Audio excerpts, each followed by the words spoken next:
It's time for This Week in WordPress, episode number 142, entitled Auto Update All the Things. I'm joined as always by my co-host Paul Lacey, but also this week by Sabrina Zidane and Leo Mindel. There's an awful lot to talk about. WordPress itself got an update to 5.6 this week, and it brought some new features like application passwords. We talk about that. We talk about the auto-updating and whether or not we would be making use of that as WordPress developers. We share a poll in our Facebook group which seems to suggest that many of us would probably switch this off. There's also the state of the word address. Matt Mullenweg on the 17th of December will be sharing his thoughts about the last year in WordPress, and you can submit your questions and join a few watch parties going on throughout the WordPress community. Black Friday pricing. Did you do anything unusual this week? Did you buy anything unusual during that week? Well, there's a plugin called Gridbuilder which did something a little strange, and we talk about that. MailPoet, the plugin which helps you deliver your emails, has been bought by WooCommerce. What's it all about? Why have they bought such a product? And Elementor have released their cloud version, Elementor Cloud. You can find out all about this in This Week in WordPress, coming up next. This Week in WordPress is brought to you this week by A/B Split Test. Do you want to set up your A/B split tests in record time, like in a couple of minutes? Use your existing pages and test anything against anything else. Buttons, images, headers, rows, anything. And the best part is, it works with Elementor, Beaver Builder, and the WordPress block editor. Check it out and get a free demo at absplittest.com.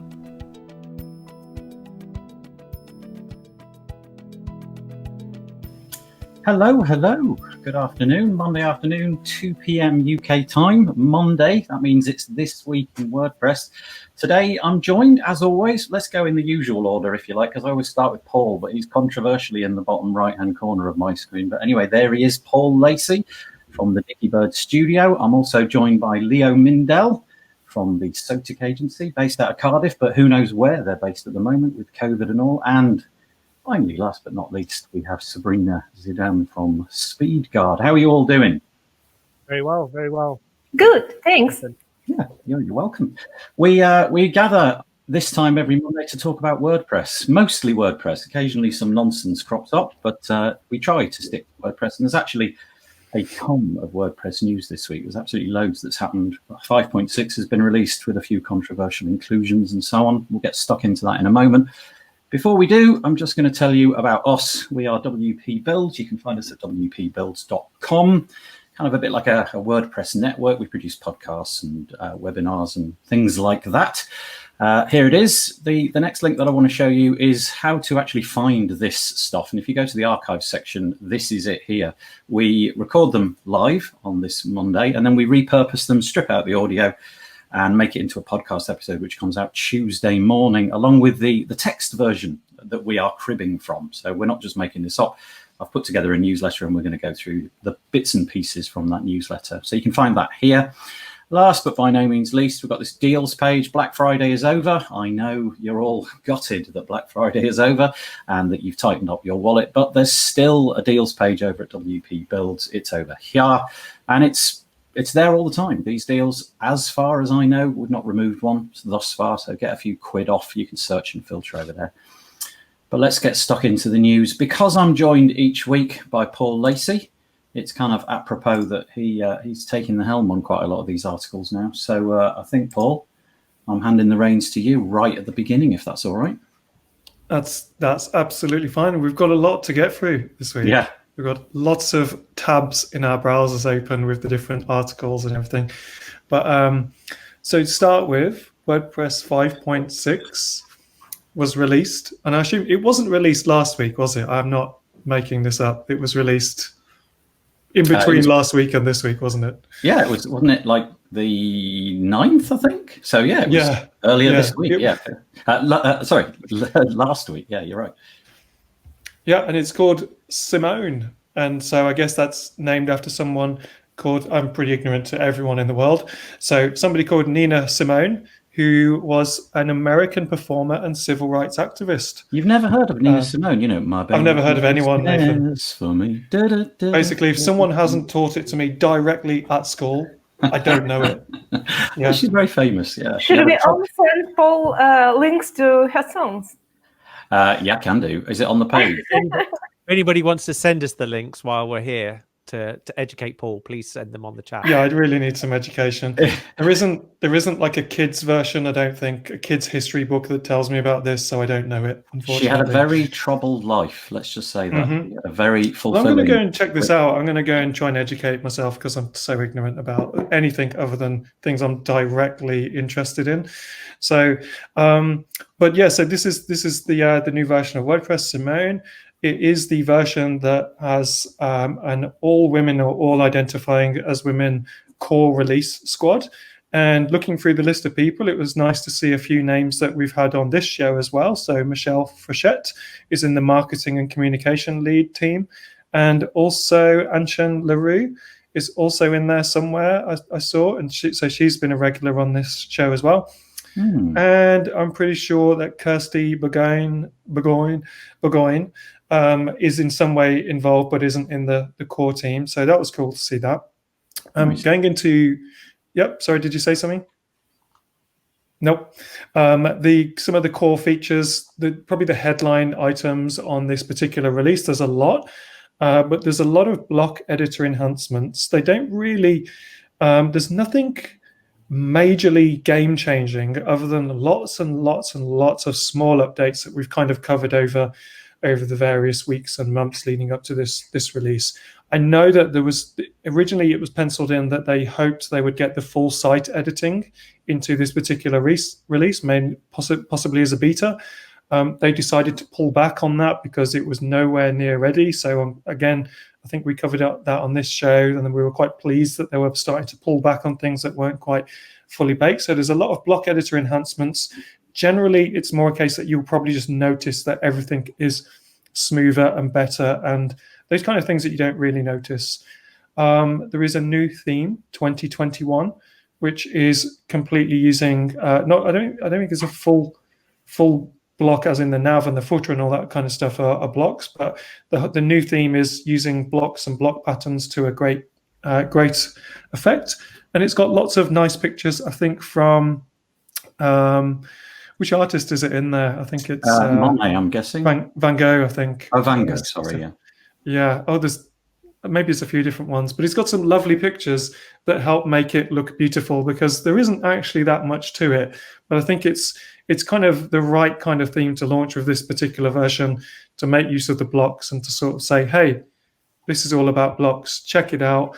The theme is very basic, but you can see what you can do with blocks that you could never do with the old traditional editor. So I think they're really trying to bring that to the front. There's a couple of controversial additions to this that are kind of in the name of progress. One of them is something called application passwords for the REST API. For anyone who doesn't know, the REST API was built in, I think, around 2015 or something like that. Mm-hmm. And it promised a lot and would allow lots of integrating with third-party systems and all that kind of stuff. It's never really massively taken off. Whenever you hear people who know what it is, which I don't really understand what it is, talk about it, a lot of people kind of say it's a little bit half-baked. It isn't doing this, it isn't doing that. Now, this feature that they've put in there called application passwords is something that apparently is pretty critical to the future of the actual REST API being able to easily integrate with third-party systems. But at the same time, it's come with a slight down point that we'll come to in a minute, that it opens up a new security loophole within WordPress. So there's a little bit discussion going on in the community about, should it be a turn on and offable thing? Should it be turned off by default and then you turn it on when you need that? Again, I'm ignorant to how these things kind of work, so I don't know too much about that, but we'll cover that in a minute. And another controversial one, which we're going to cover next, is the WordPress core major updates that will be able to update automatically within WordPress. So when there's a new release of core WordPress 5.7, for instance, I don't know if it goes that far as in the entire version, there will be a possibility for it to auto update. But Sabrina, you know a lot more about that one. So could I chuck this one over to you for your thoughts on that? Sure, please. Yeah, my name got into core contributors this time as well because I was working on covering questions and answers for these automatic updates. Hang on. Can we, what, here? You can't hear me. No, Yes, is it in yes. this list here? Is your name there? Is he's asking? It's in release where the all names are. I think I haven't checked this page actually. Well, that's amazing. Thank you. Yeah. I feel slightly guilty when in the presence of people who make the effort. So thank you so No worries. much for making the effort. I didn't write any code, so it's kind of a little bit cheating, right? I was writing like text.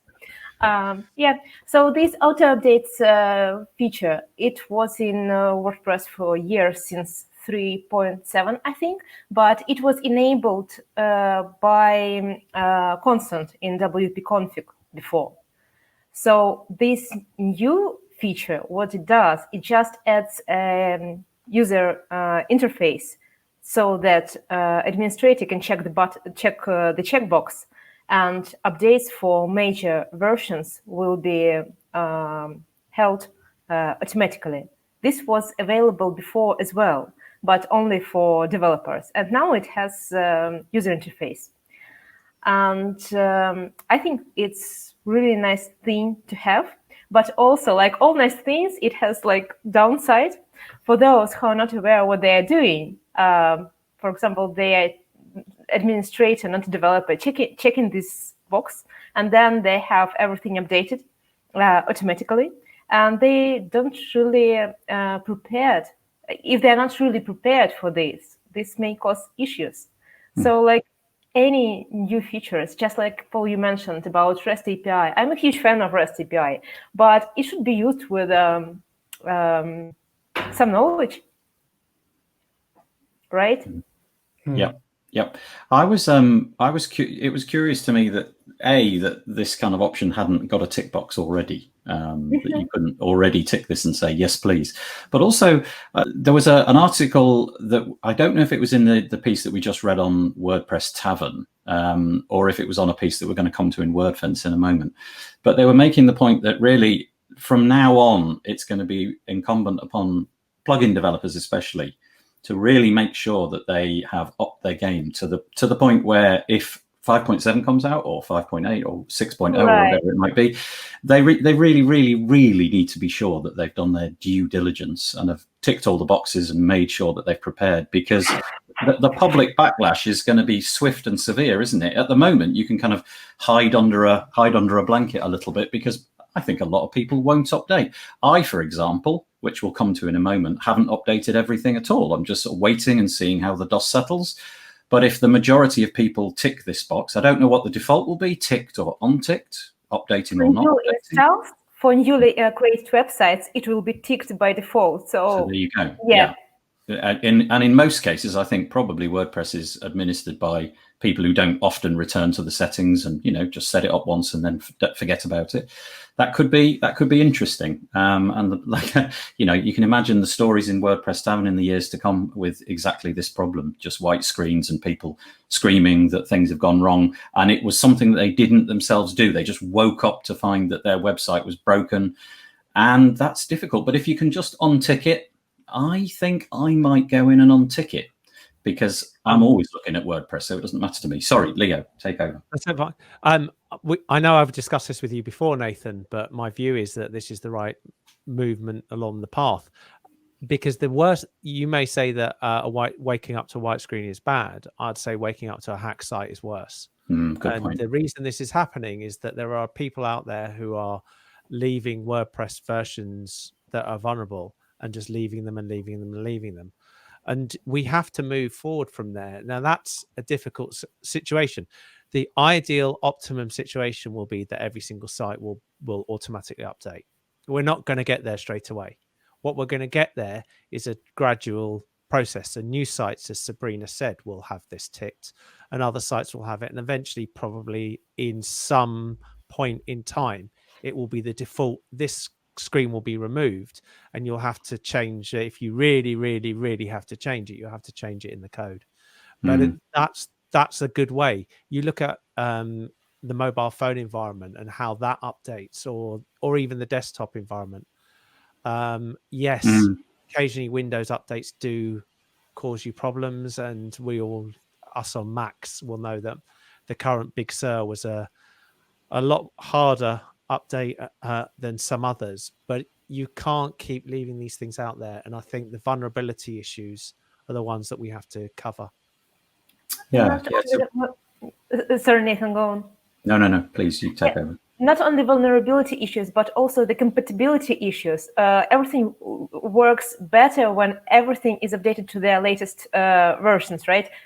Plugins, you have the theme, the core, everything. Like, there are less opportunities for something to go wrong when you have everything within the latest versions. And this all is part of the bigger picture. We had one release ago, right? We had these auto updates for themes and plugins. Then I think it will be like Leo just said that it will be that we won't see that screen at all. And at some point, at some point, we will see the picture where everything is going smoothly in the background and we have no idea what's going on there. It just works and that's fine. But I wonder when. It's interesting because, if you're using a SaaS-based solution to build your website like Wix or Squarespace or something, they must go through release cycles, but presumably they just click a button at some point. I don't know if they inform anybody. I don't know if there's a version number in those platforms, but they just do it. And, but they typically roll it out. Some of those systems will roll out to every single customer. A lot of them will roll them out to certain customers, and then they will keep rolling it out to the end. But they have a huge advantage that after a set period of time, they're no longer supporting old things. And I don't know if Paul's got it on his next list, but one of the other changes in here is there's a change to Jquery. Am I right, Paul? Yeah, that's coming up. In this part 2 of 3, in the process. I don't know if you've got this on your list of the discussions, but part 1 didn't exactly sail cleanly. But it was mainly because of incompatibility that Sabrina's talked about. And that supporting of things which, you're having to go back and support things that you really don't want to support long term. And, this is maybe a warning to say, I've got it on my Mac. Every time I reboot my Mac, it tells me about various different things on here that aren't going to be supported in a later revision of the operating system. Yeah, and that's happening a lot on the Mac at the moment, isn't it? There's an awful lot of change going on around there. Yeah, interesting. I think you're right, Leah. I think it's the right direction to go in. I'm just curious how we get through the next couple of cycles, and obviously the point releases, the big ones especially, where things change in a major way, is going to be really interesting. I'd say I was before Sabrina and Leo kind of enlightened me to the bigger picture. I was probably in the camp of, hey, this is crazy. Why would anyone do this? But I think it's listening to the two of you, it's quite a pragmatic, future thinking thing to do. And I imagine, WordPress grew so quickly in the last few years that the core team, it's almost like a blur for them to try and figure out what's happening in the future and to figure out what possible problems would happen if they didn't start I'm saying they didn't start, but if they didn't up their game on the maturity of how they think about the releases of the software and the environment. So if you are creating a product that sits on top of WordPress, then you need to know what the environment that you're working in. And it's not that some people will turn updates on, some people will turn them off. It's that by default, there's a movement towards we release WordPress in a specific cycle. Plugin developers, theme developers know when that's coming. There's lots of documentation, there's lots of talk, and your products might break because we're making it more your problem than our problem, and that's where it should be. And I think if you look at what we're talking about a major release of PHP, a major release of Jquery, a major releases of various different things. You're talking about saying we're not, in PC terms, we're not going to support 16-bit apps, we're not going to support 32-bit, we're going to 64. And eventually that's exactly what's happened on other environments. And as Sabrina was saying, to support that old technology is actually more work than turning around and saying, you've got a broken website. You're out of date because you have a broken website. You failed. Now, could you please update your website and come back into the world? And it's better to do that than just pretend you don't have a fault, which is what, as long as there's a good enough warnings, and I'm not suggesting you turn this on instantly. I'm suggesting there's a path to getting to it. It will make the WordPress environment a more secure one, but I know I've harped on about this before. Yeah, it was interesting. I was listening to a security podcast earlier this week, and although it's a CMS I no longer use, Drupal this week, well, I say this week, could have been last week, but the point being they had a major security breach in their core, and there is no method for doing this. In fact, the process last time I updated Drupal, which was several years ago, was quite cumbersome. You had to actually go in and overwrite files and then run an update script by going to it in a browser. So but WordPress in that sense will be far in advance. If something catastrophically bad is discovered in core, which one day I'm sure it will, then the guys over at Automatic presumably can just update everybody overnight the moment they find the solution or the patch for it. So yeah, it's a good idea, isn't it? I'm just nervous at the minute, and I'm gonna stay away from it and just see how it goes, and then I'll tick the box in a little while.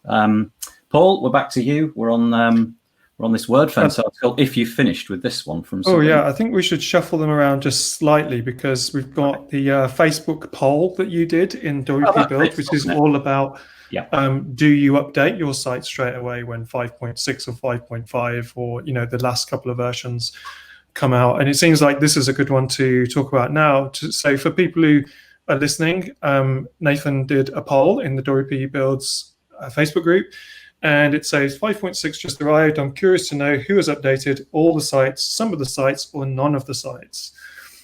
I noticed Sabrina is in all the sites. I noticed that, and she was right. I'm looking at the pictures. Pisha is in the none of the sites. It's easy to tell that you start getting used to seeing these avatars.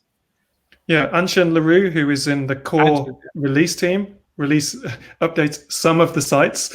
So, but this is exactly what we're talking about. Is that I think if you did this poll maybe 2 years ago, I reckon you'd have a lot more people updating straight away. But now the environment changes. It's more volatile when you do updates. So the current environment is people don't completely trust hitting updates straight away, because the winner out of approximately 100 votes was none of the sites with 60 votes. Some of the sites was next with 34 votes. A few people updated a test site, and then some people, David McCann, Sabrina, I can see in the pictures, were some of the 11 people out of approximately 100 that updated all their sites. So obviously some people have got a lot more sites than others, and so there's a bigger risk factor there. But it was interesting that the confidence isn't quite there. And maybe if what happens with these auto update things, that all of the plugins and the themes really pull their socks up and go, do you know what, I'm in or I'm out. Some of them are just going to go, this is just too much problems now. I'm a theme developer. It's too difficult. I'm out. But the ones that decide to go for it need to make sure that their reputations are intact. And hopefully in a year's time, we would do this poll again and people would be all ticking all the sites, because the environment had changed and we're all a lot more confident in it. Can I just comment on this? Yes, please do. Very quickly, Paul. It's always the issue with statistics and information like this, is your sample poll are all text.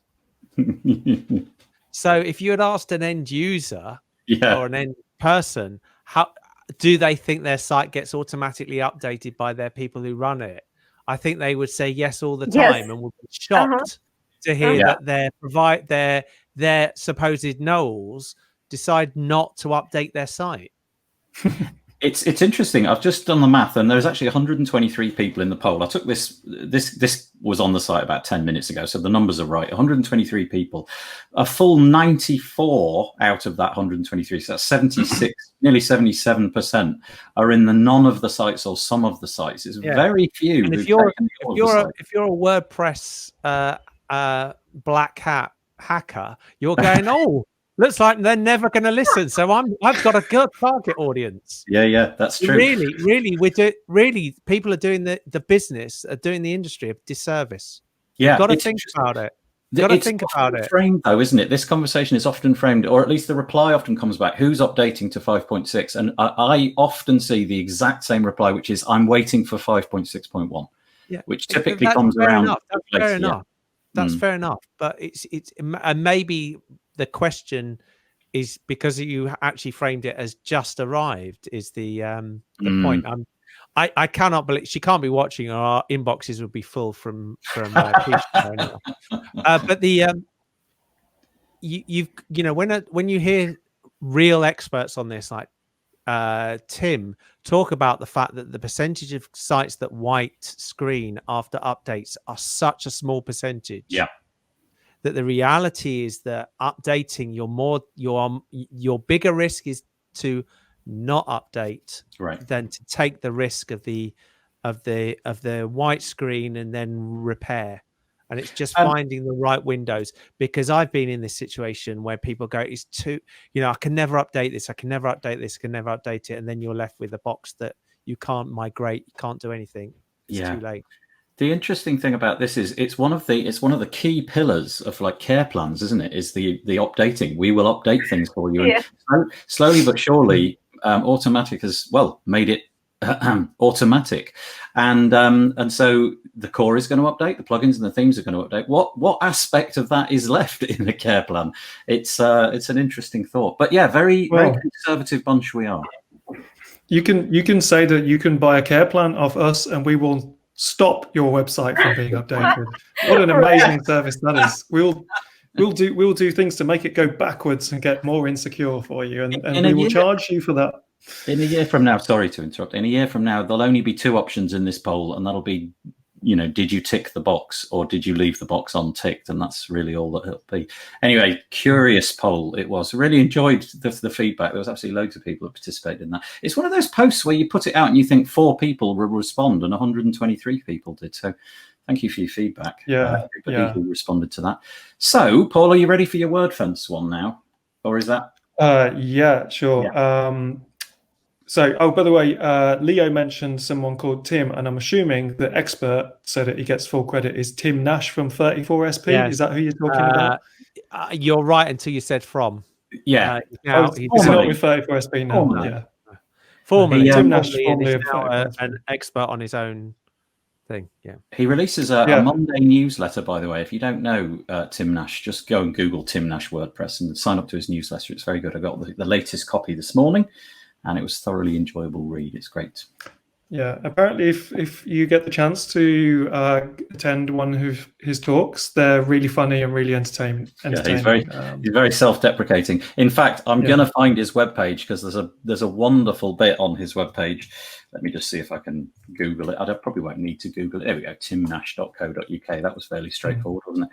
Let's see if it'll load. Type something into Google. Well, you couldn't type anything into Google an hour ago. No, Google went down, didn't it? No, I just love this self-deprecating quote here. He's lining himself up on his homepage as I like to scare people at conferences, and then he's got a quote from Simon Pollard, who's obviously, it's a testimonial, and it says, "We were desperate, really, and I'm just glad he showed up. Not too many people complained." Which I just think's lovely. He's a total expert, and he's a really funny guy. So timnash.co.uk. Go and subscribe to his newsletter. It's fabulous.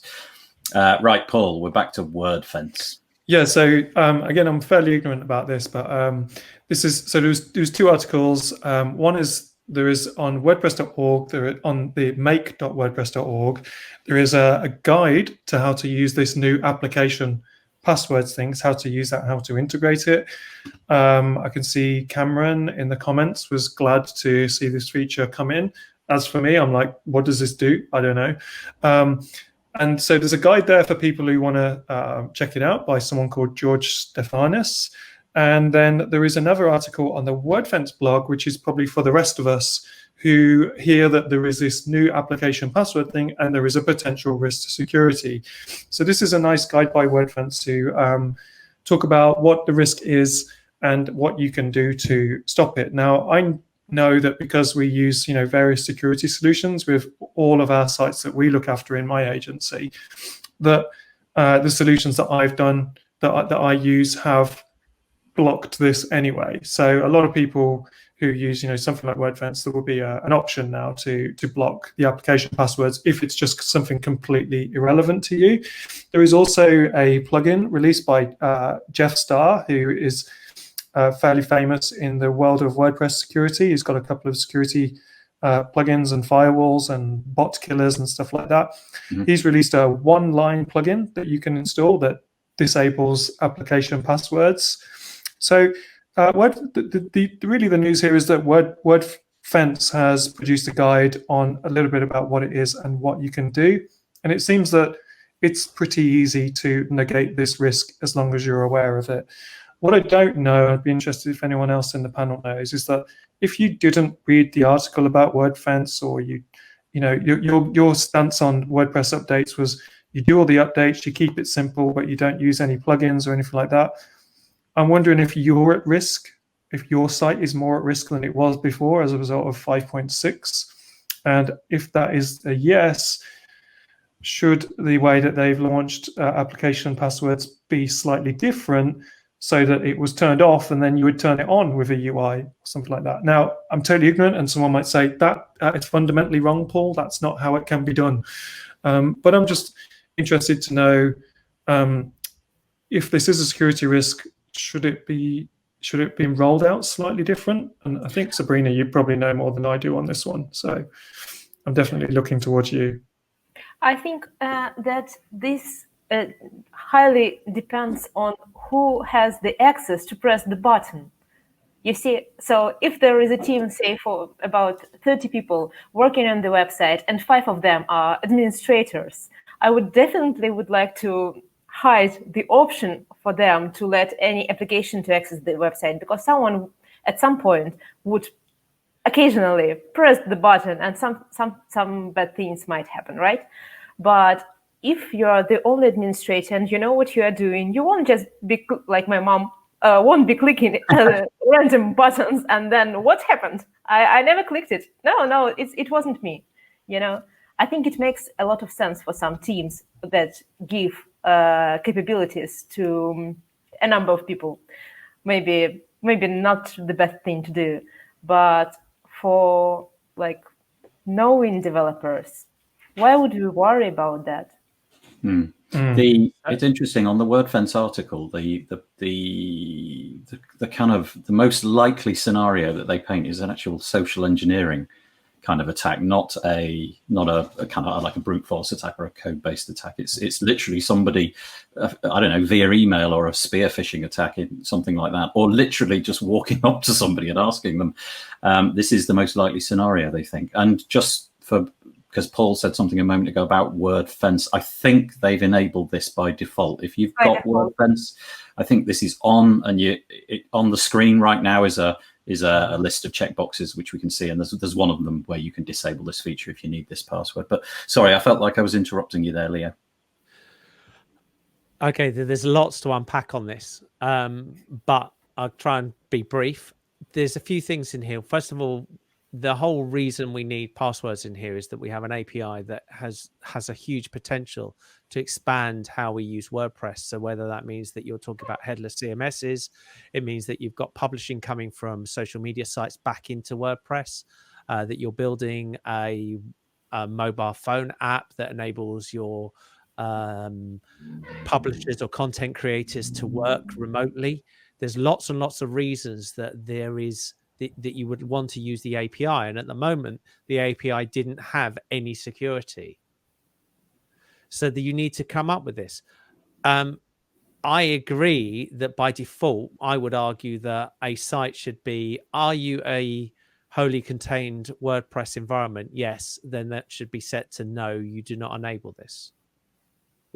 You only enable application passwords if you have the add-ins, if you have external comms. So by default, I would expect that this feature, etc., is turned off the way they've done it in Wordfence. That's my understanding. Yeah. But examples of why, and other people who get around a similar issue. I have access to many people's Google accounts, or to their more particular their YouTube accounts as manager. And when you enable somebody else as a manager, all the other managers get informed that somebody has been giving access to that account. And I would expect that enabling this should inform all the admins via some method that somebody has enabled an application to have access, because it is quite powerful, but it does need management and control. And also maybe we're coming back to that classic problem that not enough sites have got granular user permissions. In other words, there's too many admins out there with full admin access, when it should have been somewhere between moderator and something. And by default, here's admin, because half the plugins don't seem to want to work unless you're admin. Apparently, the way it works at the moment, at least if memory serves from reading this Wordfence article, is that if you are an admin and you set up an API password, an application password, then it will inherit the permissions of the person who set it up. So a mitigation here is to simply create a user with the minimum amount of permissions possible that would satisfy whatever it is that needs to be done. And then it's a bit convoluted, isn't it? Nevertheless, go in, sign in as that user, set up the application password. You kind of feel this is begging a UI of tick boxes of here's an application password screen. What permissions do you want this password to inherit?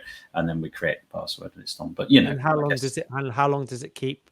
Yeah, that's a good one. Yeah, that is a good one. The permissions for yeah. What does it do, and where do you flag it?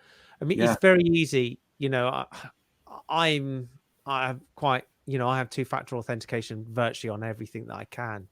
It still worries me that that isn't the default in a lot of environments. To me, I feel like this shouldn't be allowed to be able to be enabled on users that don't have.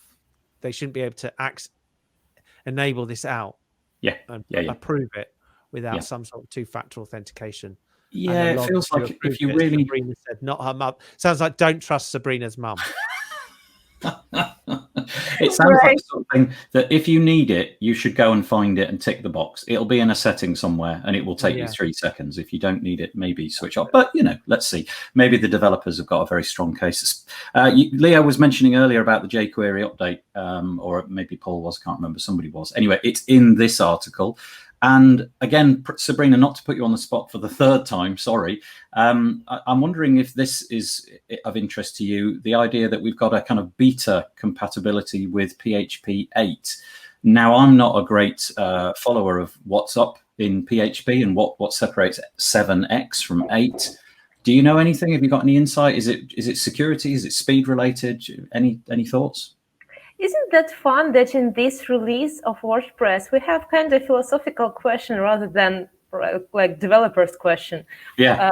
Sticking to what we know or going to what we really want to have.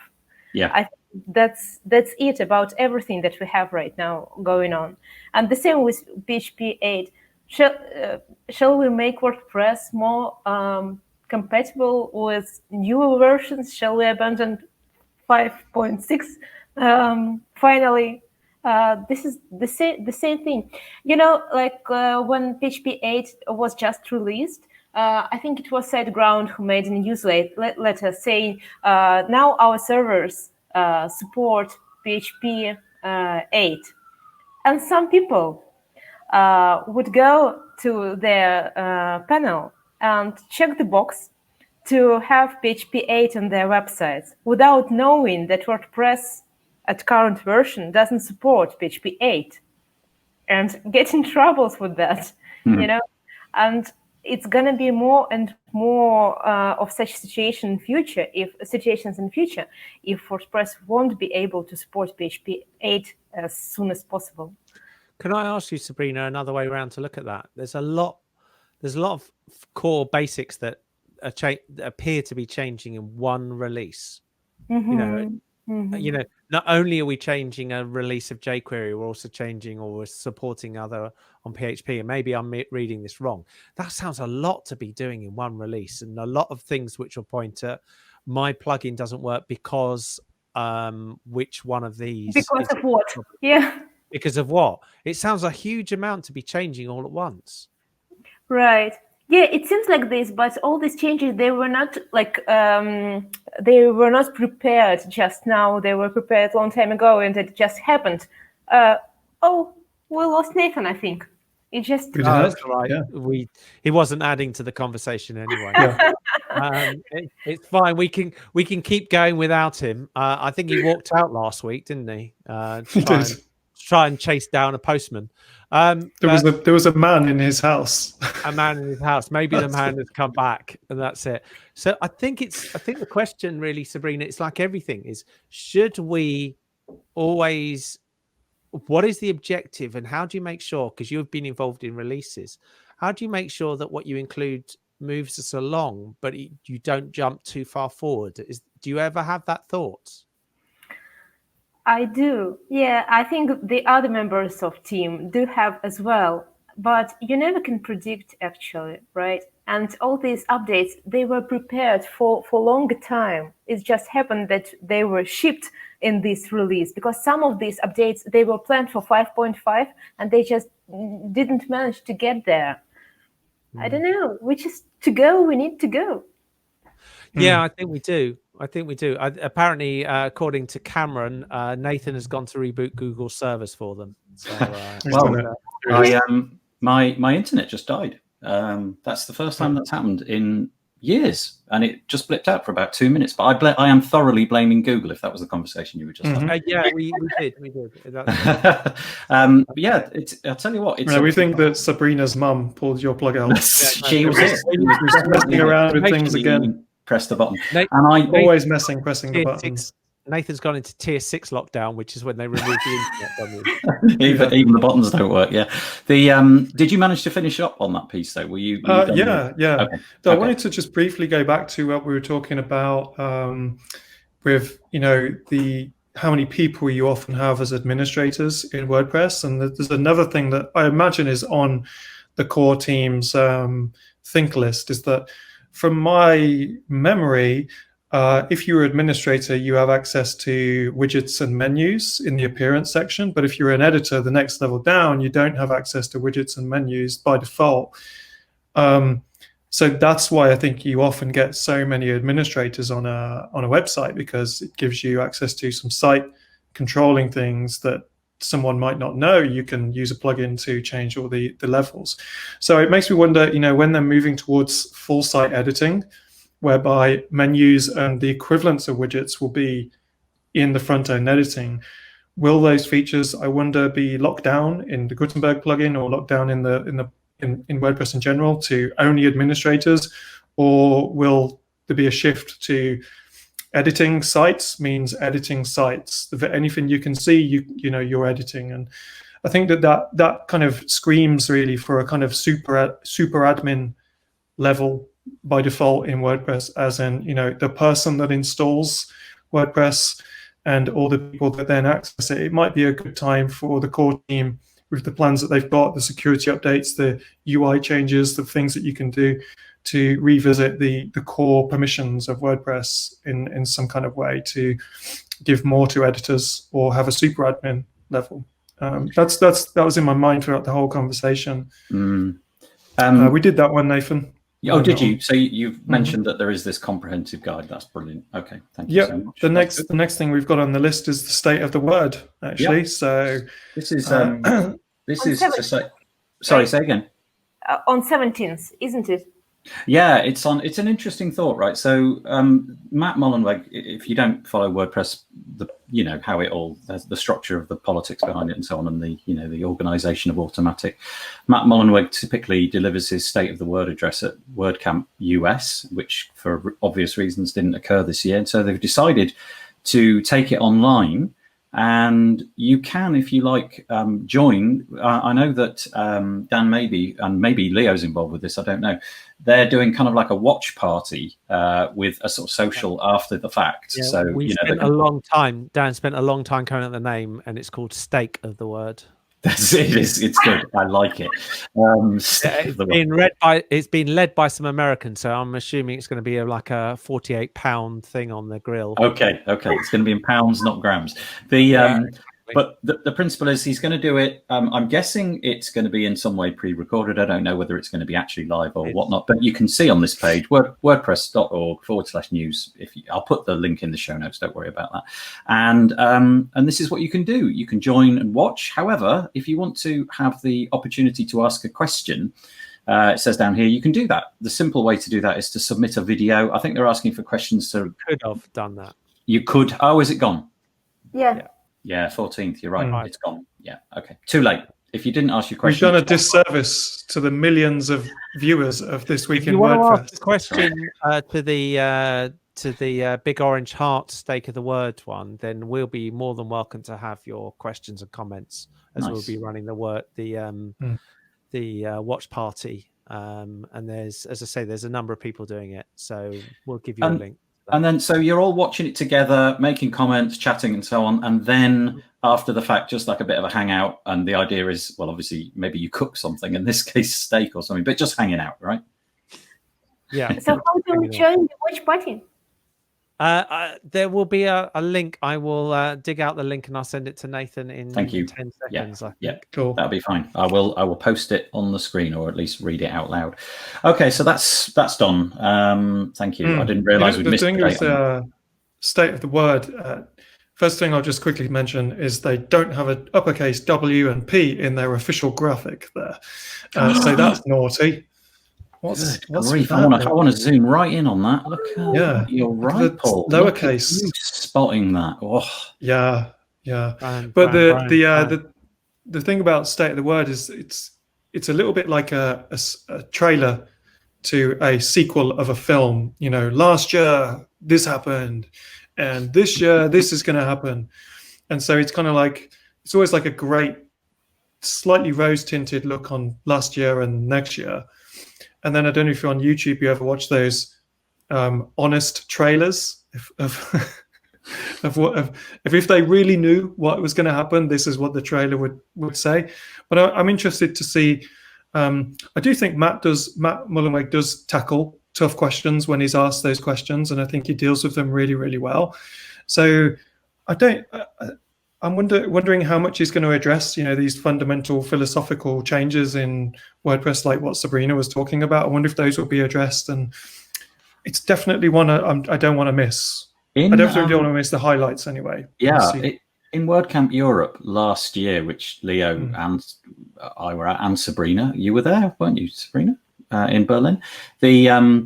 Matt, he doesn't really have anywhere to go. Whoever manages to get to the microphone first. Yeah. Obviously, it's not the state of the word. It's his address to the conference in that case. But he's got nowhere to go. And there were some really peculiar questions. One chap stood up and gave him a grilling about the Envato marketplace, which I think people in the end were kind of asking him to just finish his question because it was very bizarre. Let's put it that way. But in this case, with the video submissions, you've got to wonder how easy it would be to avoid the difficult questions and only to surface the questions which directly link to what you would wish to talk about, or perhaps ask a question in such a way. The thought that this will end up naturally being sanitized, which you can't help but think it will do, because the questions will be asked in advance, is true. But maybe you could argue that when the one you were talking about, Nathan, when we were in Berlin, it almost became quite personal, some of the questions. And counterproductive. Yeah, that's a good point. Yeah. So I've posted it to Nathan. I posted you in the private chat. If you can just go if you can post that out on the. Yeah, I will do that. I'll try to put it into a comment. It's for some reason my Mac just won't select that link. There we go. Copy that. I'll tell you what, I'll do that later. I'll put it into the show notes whilst you're talking on the next one. I'll introduce the next one and then I'll post it on the screen in a moment.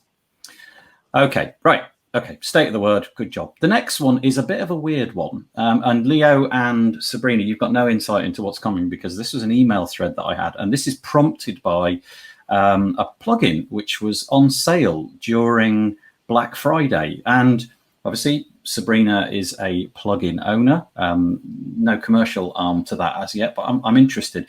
This guy, I got into an email exchange with him because I was really interested in his pricing, right? So he has this plugin. He put it out on Black Friday, and he offered a lifetime deal. So, fairly ordinary stuff. Now, the tiers were one site for, I think it was, let's say it was $49, 3 sites for $99, and then 100 sites for, let's say it was $249. I can't remember the numbers, but the point was it went from 1 to 3 to 100. And I'm just curious. I was thinking, what is that? Why would you price it like that? What would you buy if you had that? And it basically, if you doubled your money, you got 100 instead of 3. What would you do? Paul, would you be suckered into that, or would you be circumspect? Would you open your wallet for those extra 97 licenses that you may or may not use? Well, yeah, probably I would go with it. Just in case, I don't know if you mentioned it, it's Gridbuilder WP. Thank you. And I think the website is gridbuilder.com. Is it or is it WP? Gridbuilder.com, even though on the logo it's the other way around, it's Gridbuilder WP. Yeah, so it's something a bit like Facet WP, Search and Filter Pro. It's similar to those kind of plugins.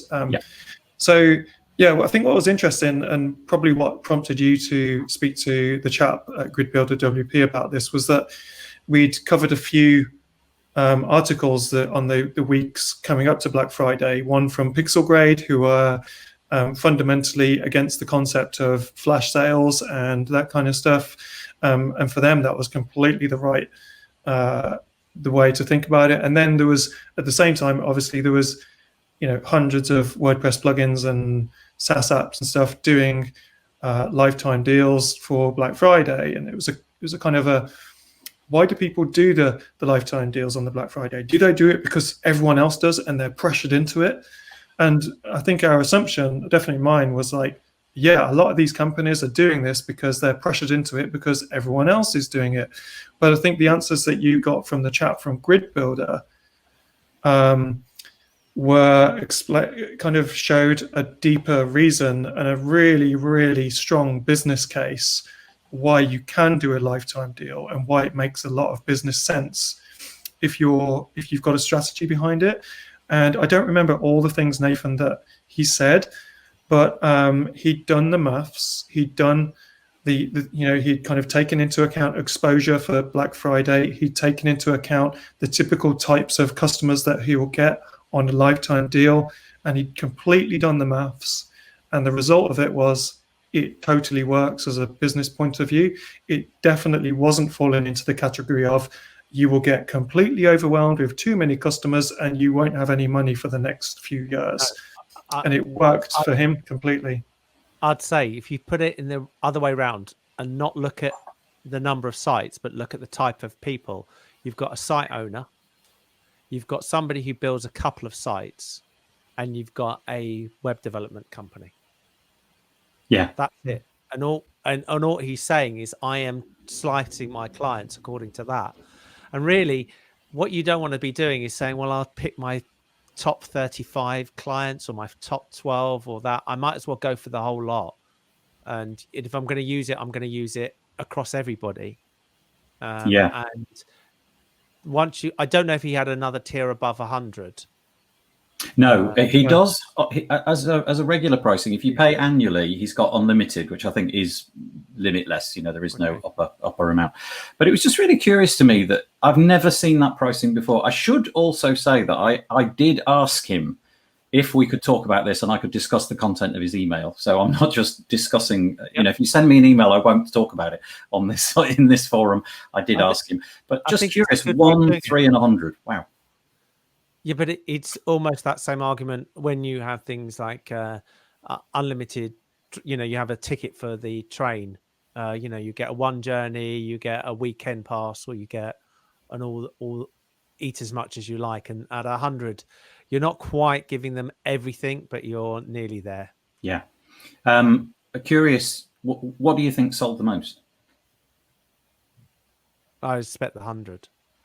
It was, and it was not just a bit more. It outweighed all the other things combined. So the 1 and the 3, if you added up the number of times he sold those licenses, it equaled less than the number of times 100 licenses were sold, which was fascinating to me.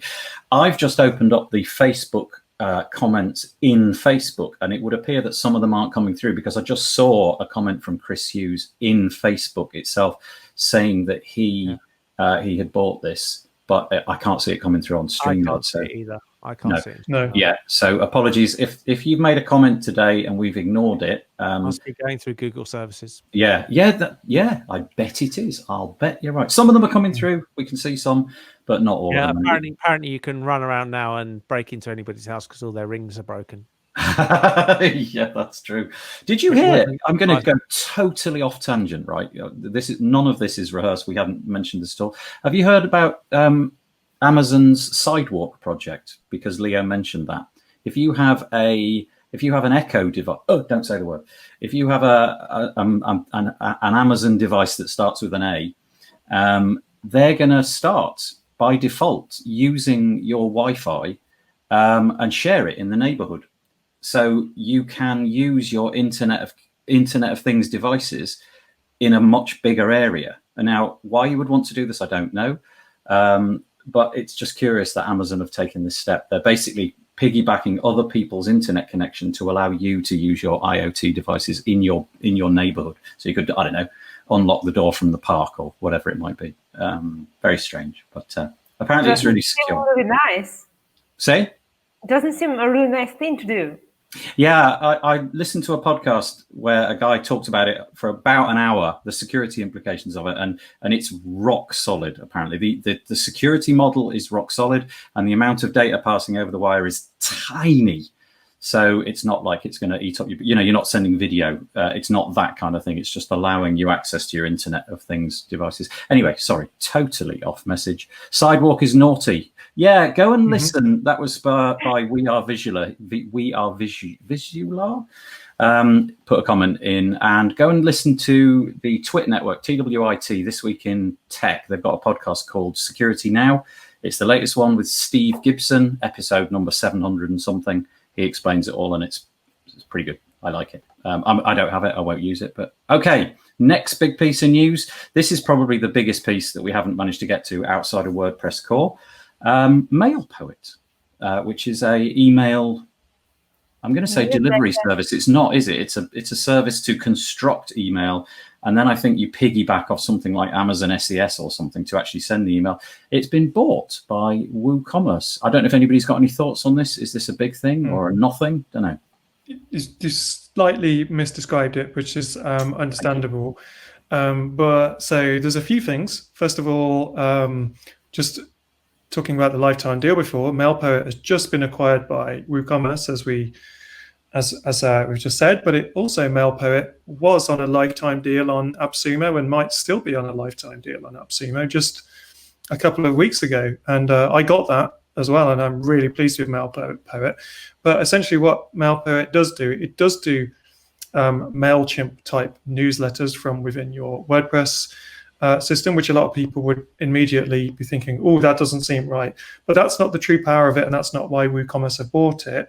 One of the really super amazing things that it does do is it does integrate directly with WooCommerce. So you can have it automatically sending things like abandoned cart emails when people haven't finished on the checkout for whatever reason. You can have things like if it's their first purchase, you can have it detect that it's their first purchase and send them a particular email about making another purchase straight after. Right. There's also all sorts of automations directly related to WooCommerce. For instance, if you have purchased a product in this category, in a week's time, send an email to that user, say, hey, you might also be interested in this. And I think that this makes total sense for WooCommerce to be buying a product like MailPoet, because it's fairly unique-ish in the marketplace. And if you look at WooCommerce trying to compete with something like Shopify, I don't know if I'm ignorant. It feels like I'm ignorant about a lot this week, but I don't know if Shopify has something like this, or Shopify says integrate with your, MailChimp or something like that. But this definitely feels like a very smart move by WooCommerce to be buying this, because if you look at the majority of people who set up an online store, they tick the absolute lowest common denominator box, which is they get the store there and they put the products there and then they start advertising it. The majority of independent online stores do not do things like personalization on the front end of their stores. They're not doing this automation like this. They're not doing split testing. They're just putting it there, putting their products there, and then saying adverts to that.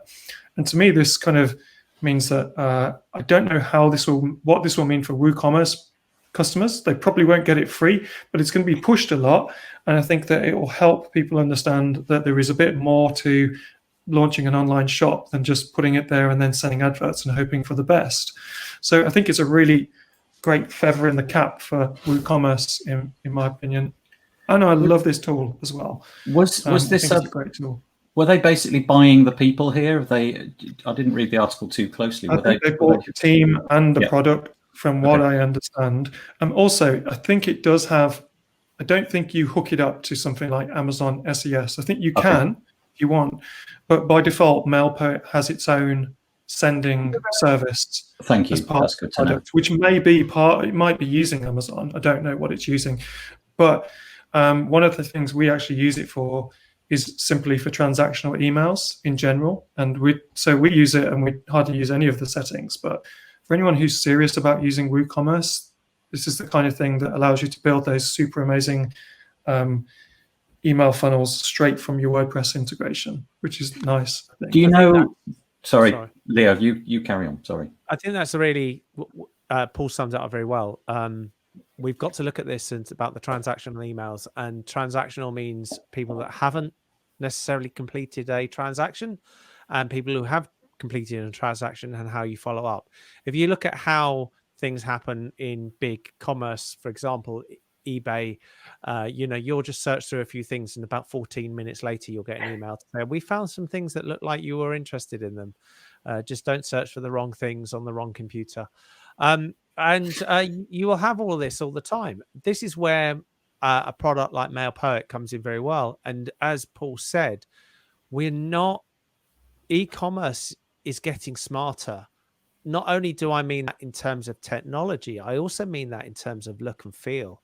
Sending somebody that looks like a half-baked email that comes out of the back of nothing isn't the way to transact anymore. People are expecting to see a proper transaction path. And this is where things like MailPoet come out. Plus, they've got the wonderful Laura, so you can, on the marketing side, if you ever want to follow up. That's true. I'd forgotten that. Do you know if Paul or anybody, sorry, do you know if WooCommerce are intending to rebrand it under WooCommerce? Basically, I don't know. I don't know if anyone knows that yet, but I actually don't think that they will. Although, hang on a minute, didn't they recently acquire that CRM, the No BS CRM? Yes. Yeah, and they did completely rebrand that. Yeah, they so did. On that basis, maybe they will. Maybe they will. That's another interesting point there, Paul. Bringing a CRM together with an email delivery is quite powerful. And also, as you said, I don't know because I haven't looked to see what MailPoet use, but sending emails is not trivial. You need real SMTP sending services. I don't know if this is using something like Power MTA or something like that behind the background, because you do need things like that to do multiple volumes. Will be interesting to see if this is a bolt-on that you've got to pay for, or if it just gets consumed inside the the WooCommerce ecosystem, and everybody just gets the benefit of it from now on. I don't know.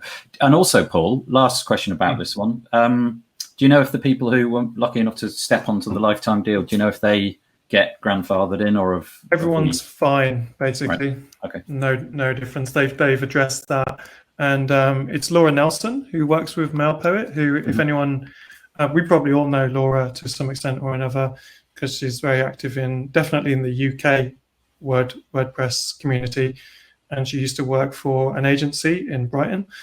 And I think now she's moved to MailPoet, and I did email her, and she said she will come on the panel next year to to come on this show. So that'd be nice. Nice. That would be nice. Thank you for doing that, Paul. That'd be great. Okay, well, we'll get this full skinny at that point. So presumably she now works for Automatic.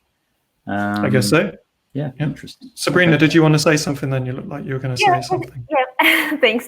I just wanted to mention that we were talking about this from WooCommerce and WooCommerce users' point of view, but also it's interesting to me to see how MailPoet as a plugin made their way from, I'm a long-time user of MailPoet from, 5 years ago, first time, and they started as a simple notification for newly posted content on the website. So you post a new blog post and they will send a notification to someone who subscribed. That was the main reason for them to start in the beginning. And then they kind of evaluated their way to this transactional. It's not like long time feature having these transactional emails in WooCommerce. They had scheduled newsletters then added and a bunch of other features. But it's interesting how they, as a plugin team, like a product, they made their way to be like so useful for a bigger chunk of users that they don't have at the moment. So they couldn't be reaching lots of WooCommerce users half a year ago, right? But now they will have access to so many users, right? So many users. Yeah, millions of users. Max in the comments, thank you for this. He says they're using a Gutenberg-like builder, I presume, to construct the actual email itself. And there is an assurance, as Paul said, that the lifetime deal will be honoured and the pricing apparently is going to stay the same in the immediate future. Okay, that's good to know. Thank you very much. And the other big news which happened this week, possibly even more people affected by this one than the previous one, is this piece of news. Now, let me just put it on the screen. We had Matt Medeiros and Amitai Gat on this news about, it's probably about 6 months ago now, something like that. And Matt Medeiros said to Amitai, who is from Elementor, when is the cloud version coming out? And clearly, Amitai probably had his hands tied at that point, was unable to answer the question. But here we are. The date has arrived. Elementor, the enormously successful page builder, have moved, well, not the entire product, but they're hoping to, shift a proportion of their customers over to what I can only imagine will be a more profitable venture for them. It's called Elementor Cloud. The page that we're looking at is elementor.com/cloud. And it's a wait list at the moment, but basically you are going to have a cloud-based version of Elementor. They say fully hosted by Elementor, and they keep talking about the Elementor servers. I'm assuming that that's handled. In fact, I think it's handled by Google, so that would have been an interesting day. Good timing. I think it was handled by Google. If anybody in the comments actually knows the skinny on that, please let me know. So basically, I think it's $19 a month, something like that. You get your WordPress, you get your Elementor Pro license, you get all of the Elementor add-ons, 20 gigabytes of storage, 50 gigabytes of bandwidth. It's exactly what you've seen elsewhere, but you've got Elementor locked in and all the support and whatnot that comes with that. Who didn't see this coming? I'm sure we all did, but fascinating. At the moment, if you have one site on Elementor, what is that, $99 a year, is it? Is that the current pricing they have? And on this model, is that right? And on this model, if they can pull this off, you're looking at $240 a year. I don't know how many people will jump ship to this, how many people think this is of interest to them, because obviously for a $19 price point, if you're into the WordPress community, you can get some cheap digital hosting, DigitalOcean hosting, something like that for far less money. You can pay for the license for Elementor. You can do all this yourself for less money. I'm assuming this is a total stab at the Wix and Squarespace market. I'm guessing that's what they're trying to do. One comment I'd like to say, Elementor are consistent in producing the best graphics on their web pages that we tend to ever see. But if we scroll to the top, I feel they've dropped their game a little bit on this one. And the best they could come up with was a door with some clouds coming out of it. And I feel like that's not up to standard. Apologies if you are the designer of this page and that offends you. But I've seen a bit better, although I don't know, it does do the job. But onto a serious note, this is not what I expected Elementor Cloud to be. at all. I thought, to be honest, I thought Elementor would, I don't know if they already did, acquire an SEO plugin, perhaps, make a few other acquisitions, and then make a completely closed, controlled area along the lines of Wix and Squarespace. And actually what this is it's definitely marketed as a cloud solution. So it's marketed in competition to Wix and Squarespace. But actually, this is, to me, some people might disagree with this. I know a few people do disagree with me about this. To me, this is a bit more like WPMU's hosting solution, where you buy hosting and it comes pre-installed with a bunch of their plugins, and it's optimized in that direction. Because this appears to be just WordPress pre-installed with Elementor. The licenses come with it, so there's obviously like a must-use plugin that's sorting out the licenses there. There's a few plugin restrictions that you can't use, which is the same as any managed WordPress host. And basically, apart from that, though, you can do whatever you want. You can install the plugins that you want. You can edit the code. You can do anything. So this is not what I expected. I really thought Elementor were going to have a closed-off thing that Matt Mullenweg would be really worried about, because it's like you can't get in there. You can't get to the code. But they've not done that. So I wonder if this is, I wonder if they've decided that doesn't matter to them, actually. What matters to them is that it looks like it's a Wix alternative. It is a Wix alternative, but it's easier to onboard than any other WordPress solution that you can buy from a host. And I think maybe they've gone in that direction. I may have misunderstood what they're doing here, but it's not what I thought. A lot of people are going to buy this, though. Sabrina. I'm sorry. I just want to say that I'm excited to see how it will look like inside as well. You can actually get a glimpse of that in that their dashboard. So the bit where you interact with the websites, not the website. You know, I guess it looks like Elementor on the inside, but there on the screen now is elementor.com/help/cloud.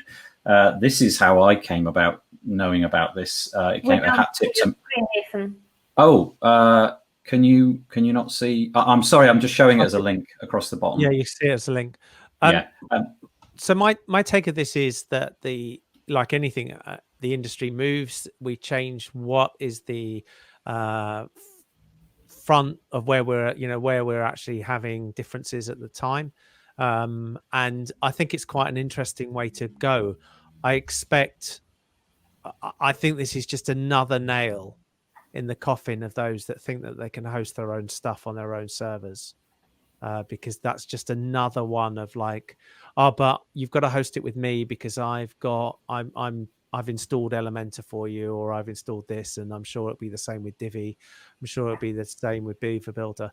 That they will go around, people will go, I don't care anymore because I'm not you're this £9.99 or £1.99 WordPress hosting is the bit that actually, in my own experience or own feel, is the bit of the industry that needs to slowly move away so that people value what they're actually delivering and deliver it on high quality infrastructure with the right support levels.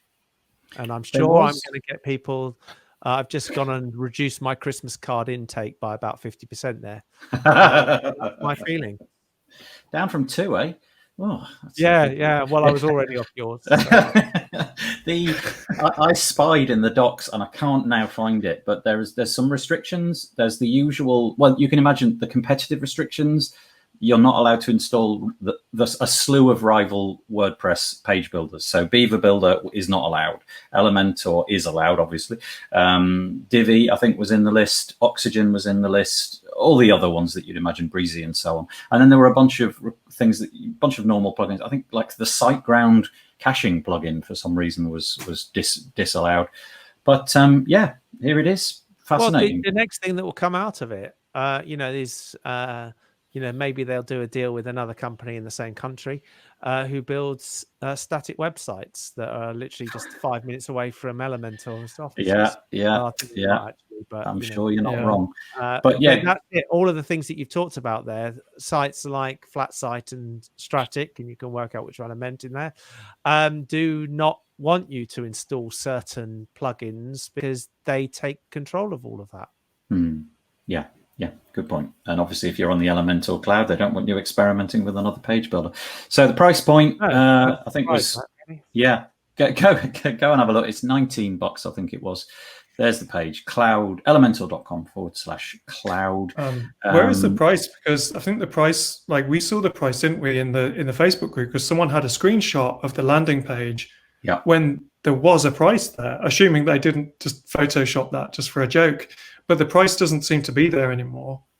All I can say is last time I looked at the docs, there was lots less of them. Now there's way more documentation, so it looks like it's a bit of a moving target, and maybe they've taken down the pricing so that they can adapt it. Maybe they've had some pushback and they're going to lower it. Maybe they're going to make it higher. I don't know. 19 seems like the industry standard, though, doesn't it, for one site on a cloud platform? That seems to be the. Let's say if you took away WordPress.org as a concept, it just didn't exist, and you could only have hosted solutions, I'd go with this one.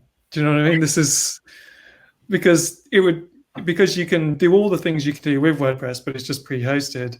I would definitely choose this over Wix or something else. I think that some people will run into some trouble with some technical stuff, but if they're smart about this, they can lock down a lot of things for the default user and have everything turn off by default, and then you turn it back on. But to be honest, anyone who I know who's used Wix and Squarespace and is a DIYer, they run into a million problems as well. So I think this seems like a good solution. I've also changed my mind on the image. I now think it's an awesome image, and well done to the designer. Is that because I didn't say that. Somebody in the comments said, harsh. I quite like the Elementor image. But you're right. Dennis Aledo agreed with We Are Visual, and also thought I was harsh on the image. I was just kidding. I like it. Anyway, good luck to them. I just wanted to mention that this all is coming from the person wearing the Wordbuilder t-shirt. Yeah.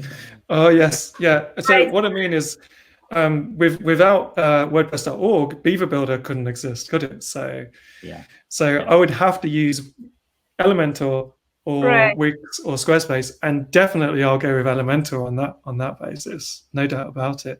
But thankfully, WordPress.org exists and Beaver Builder exists, and I'm sticking with those. Right. There's one more article that I want to mention before we finish, but I'm not going to dwell on it for too long. I'm just going to put it on the screen quickly and say, go and explore it for yourself. It's Sarah Gooding talking about WordPress community team discussing a return to in-person events. It just seems just right when this article came out, which was the 3rd of December, it felt like the curve was going in that direction. I don't know what it's like where you live, but it seems over the last 10 days since this article was initially published, we've probably gone in the opposite direction, it feels like, at the moment. But anyway. Bluntly, from my perspective, this is just crystal ball gazing. Although I think we have to be mindful that we will be going back, and we do need to put together ideas and thoughts of what that's going to mean. Yeah. But I think timing and areas is just so difficult. I mean, this is just not something that I think. I'm just not even sure why this is part of the WordPress community team. Maybe someone else can tell me off for that. No.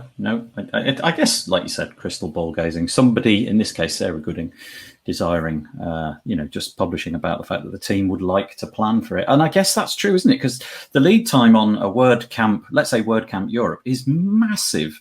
And, we're going to be at least another year away from that. And if we don't start planning for it as if it's going to really happen, then it'll be 2 years, because the planning won't have started, and all the contributing team and what have you won't have jumped on board. Anyway, interesting piece. Go and check that out. I realise that we've totally run over time, as we always do. We've got 1 hour 20 minutes instead of 1 hour.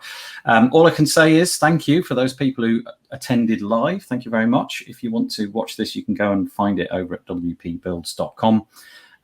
There'll be a link in the main navigation at the top. Go to archives, and then it's this week in WordPress. I think it is. I can't exactly remember, but we'll get you. Ping me somewhere on Twitter or something. I'll let you know. So deepest thanks to Leo Mindel, deepest thanks to Sabrina Zidane, and deepest thanks to Paul Lacey. I really appreciate having you around. If you guys want to stick around with me for a couple of minutes, we'll have a quick debrief, see how it all went from your perspective. But for the rest of you who made comments, appreciate your attendance. Thanks very much, everybody.